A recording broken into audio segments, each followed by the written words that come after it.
Hello दोस्तों, नमस्कार। आप लोगों का एग्री स्टडी 92 में बहुत बहुत स्वागत है। आज हम अनाज वाली फसलों से संबंधित 50 मोस्ट इंपॉर्टेंट क्वेश्चंस को डिस्कस करने वाले हैं, जो हमारी एजीटी की परीक्षा के दृष्टिकोण से अत्यंत महत्वपूर्ण होंगे। इसमें हमारा पहला प्रश्न है, गेहूं किस मौसम की फसल है? गेहूं किस मौसम की फसल है? ऑप्शन नंबर खरीफ, रबी, जायद, वर्ष भर। तो इसका राइट ऑप्शन हो जाएगा ऑप्शन नंबर बी। जो गेहूं रबी मौसम की फसल है, इसका बोटनिकल नेम जो होता है ट्रिटिका मिस्टियम होता है। इसमें क्रोमोसोम नंबर 42 होते हैं। ये ग्रेमनी या पोएसी फैमिली से संबंधित है। अक्टूबर नवंबर में इसकी बुआई करते हैं। अगला प्रश्न है, भारत में सबसे अधिक बोई जाने वाली अनाज कौन सी है? भारत में सबसे अधिक क्षेत्रफल पर बोई जाने वाली अनाज फसल कौन सी है?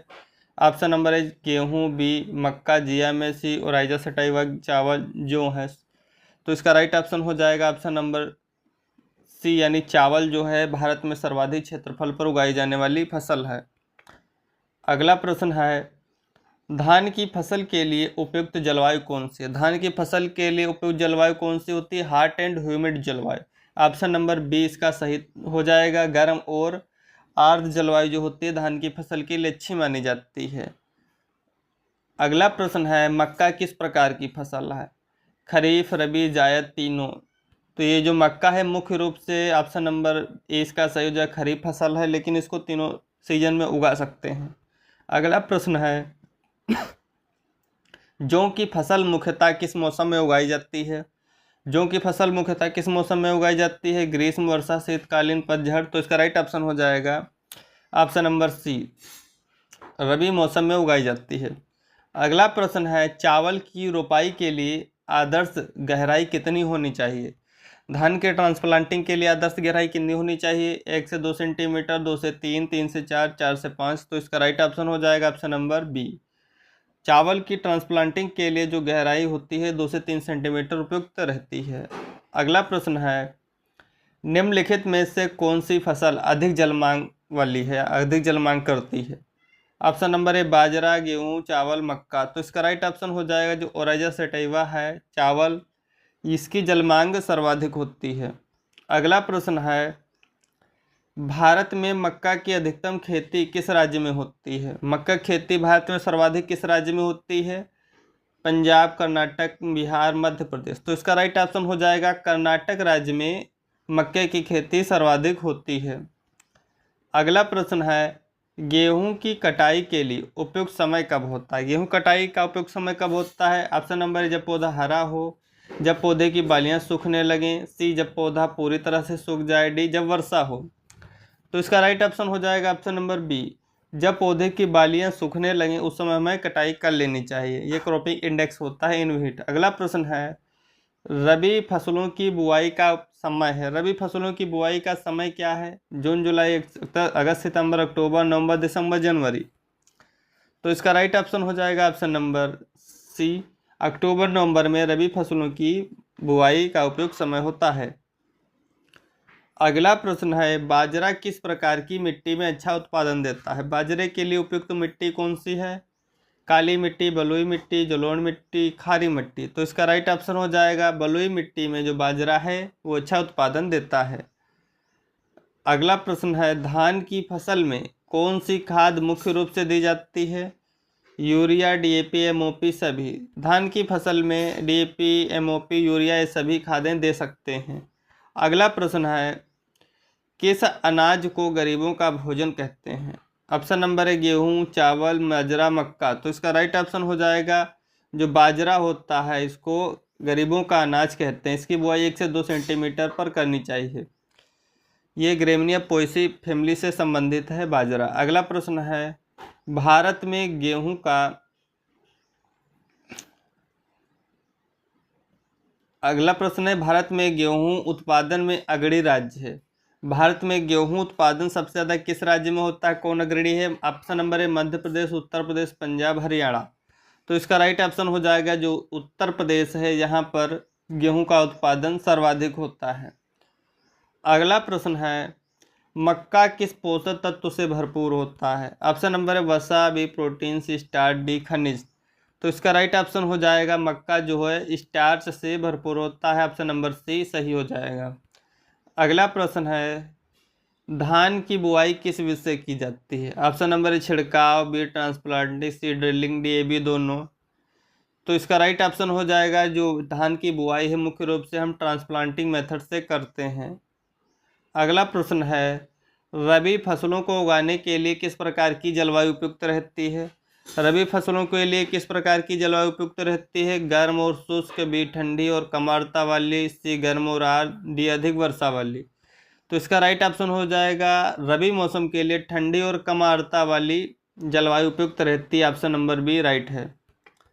अगला प्रश्न है, गेहूं में कौन सी उर्वरक मुख्य रूप से दी जाती है? Option number nitrogen, phosphorus, potash, सभी। तो इसका राइट ऑप्शन हो जाएगा नाइट्रोजन, फास्फोरस, पोटास, ये सभी उर्वरक गेहूं में देते हैं।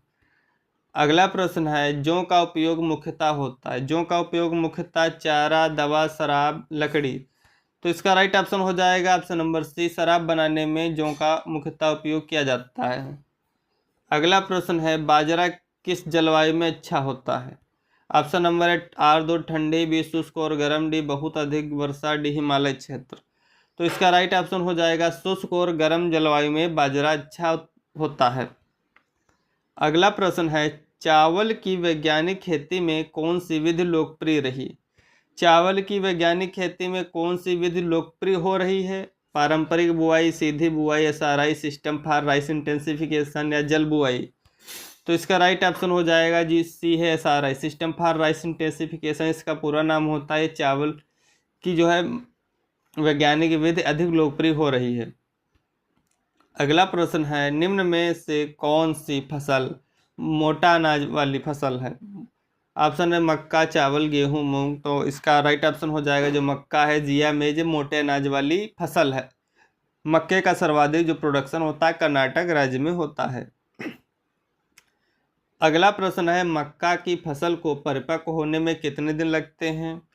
60 से 80, बी 80 से 100, डी 100 से 120, डी है 40 से 60। तो इसका राइट ऑप्शन हो जाएगा ऑप्शन नंबर सी, मक्के की जो फसल है वो 100 से 120 दिन में तैयार हो जाती है। अगला प्रश्न है, ज्वार, सोरगम किस प्रकार की फसल है? खरीफ, रबी, जायद। तो इसका राइट ऑप्शन हो जाएगा ज्वार जो है ये खरीफ मौसम की फसल है। अगला प्रश्न है, बाजरा किस प्रकार की मिट्टी में उगाया जा सकता है? खारी, अनपुजाऊ, बलुई, सभी। बाजरा जो है सभी प्रकार की भूमियों में उगाया जा सकता है। अगला प्रश्न है, मक्का का वैज्ञानिक नाम क्या है? ओराइजा सटैवा, ध्यान, ट्रिटिकम, गेहूं, जिया मेज, मक्का। अगला तो इसका राइट ऑप्शन हो जाएगा ऑप्शन नंबर सी, मक्का का वैज्ञानिक नाम जिया मेज होता है। अगला प्रश्न है, जौ में कौन सी पोषक तत्व अधिक मात्रा में होती है? फाइबर, वसा, चीनी, जल। तो इसका राइट ऑप्शन हो जाएगा ऑप्शन नंबर ए, जौ में जो है फाइबर तत्व अधिक मात्रा में होती है। धान की नर्सरी कितने दिन में रोपण योग्य हो जाती है? ऑप्शन नंबर ए 10 से 15, बी 15 से 20, सी है 20 से 30, डी है 30 से 40। तो इसका राइट ऑप्शन हो जाएगा ऑप्शन नंबर सी, धान की जो नर्सरी है रोपाई योग्य 20 से 25 दिनों में या 30 दिनों में हो जाती है। ऑप्शन नंबर सी इसका राइट हो जाएगा। अगला प्रश्न है, गेहूं की बुआई का आदर्श समय क्या है? गेहूं की बुआई का आदर्श समय क्या है? ऑप्शन नंबर ए जून जुलाई, बी अगस्त सितंबर, सी अक्टूबर नवंबर, डी दिसंबर जनवरी। तो इसका राइट ऑप्शन हो जाएगा ऑप्शन नंबर सी, अक्टूबर नवंबर जो है गेहूं की बुआई का उपयुक्त समय होता है। अगला प्रश्न है, बाजरे में मुख्य रोग कौन सा होता है? उकठा, जंग, स्मट, अर्गट। तो इसका राइट ऑप्शन हो जाएगा अर्गट ऑफ जो बाजरा है ये मुख्य डिजीज है। अगला प्रश्न है, भारत में चावल की सबसे अधिक खेती किस राज्य में होती है? उत्तर प्रदेश, बिहार, पश्चिम बंगाल, आंध्र प्रदेश। तो इसका राइट ऑप्शन हो जाएगा भारत में कि जो पश्चिम बंगाल राज्य है इसमें चावल की खेती सर्वाधिक होती है। अगला प्रश्न है, मक्का की बुआई की गहराई कितनी होनी चाहिए? मक्का की बुआई की गहराई कितनी होनी चाहिए? 1 से 2 सेंटीमीटर, 2 से 3, 4 से 5, डी है 5 से 6। तो इसका राइट ऑप्शन हो जाएगा मक्का की जो बुआई है 4 से 5 सेंटीमीटर गहराई पर करनी चाहिए और बाजरा 1 से 2 सेंटीमीटर पर। अगला प्रश्न है, गेहूं का वैज्ञानिक नाम है? जिया मेज, ओराइजा सटैवा, ट्रिटिकम एस्टियम, हार्डियम वल्गेयर। तो इसका राइट ऑप्शन हो जाएगा गेहूं ट्रिटिकम एस्टियम बोटेनिकल नेम है। ऑप्शन नंबर सी इसका सही है। अगला प्रश्न देखेंगे, भारत में किस अनाज को सबसे पहले बोया गया था? भारत में किस अनाज को सबसे पहले बोया गया? बाजरा, जौ, मक्का, गेहूं। तो इसका राइट ऑप्शन हो जाएगा जौ। जौ को भारत में सबसे पहले बोया गया था। अगला प्रश्न है, ज्वार किस प्रकार की फसल है? रबी, खरीफ, जायद, वार्षिक। तो इसका राइट ऑप्शन हो जाएगा ये खरीफ फसल है। अगला प्रश्न है, ज्वार में मुख्य रूप से कौन सा पोषक तत्व पाया जाता है? प्रोटीन, वसा, कार्बोहाइड्रेट, विटामिन। तो ज्वार में होता है मुख्य रूप से कार्बोहाइड्रेट। अगला प्रश्न है, भारत में ज्वार उत्पादन में अग्रणी राज्य। भारत में ज्वार का उत्पादन सबसे ज़्यादा कहाँ होता है? ऑप्शन नंबर है बिहार, यूपी, महाराष्ट्र, पंजाब। तो इसका राइट ऑप्शन हो जाएगा पंजाब में ज्वार का उत्पादन सर्वाधिक होता है, या ज्वार उत्पादन में अग्रणी राज्य है महाराष्ट्र। अगला प्रश्न है, ज्वार की बुआई के लिए उपयुक्त समय है। ज्वार की बुआई का उपयुक्त समय ऑप्शन नंबर है जून जुलाई, इसका सही ऑप्शन हो जाएगा। अगला प्रश्न है, ज्वार की औसत पकने की अवधि है। ज्वार कितने दिन में तक पककर तैयार हो जाता है? ऑप्शन नंबर सी इसका सही हो जाएगा। ज्वार की जो फसल है 90 से 120 दिन में पककर तैयार हो जाती है। ज्वार को बोलते हैं सोरगम बाइकलर, इसका बोटनिकल नेम होता है फैमिली ग्रेमिनिया पोएसी है। अगला प्रश्न है, ज्वार किस प्रकार का पौधा है? द्विदलीय, एक दलीय, काष्ठी, आरोही। तो ये एक दलीय पौधा है। अगला प्रश्न है, ज्वार की मुख्य कीट समस्या है। ज्वार की मुख्य कीट समस्या कौन सी है? ऑप्शन नंबर है तना छेदक जो है ज्वार की मुख्य कीट समस्या है। Thanks for watching, please like and subscribe my channel.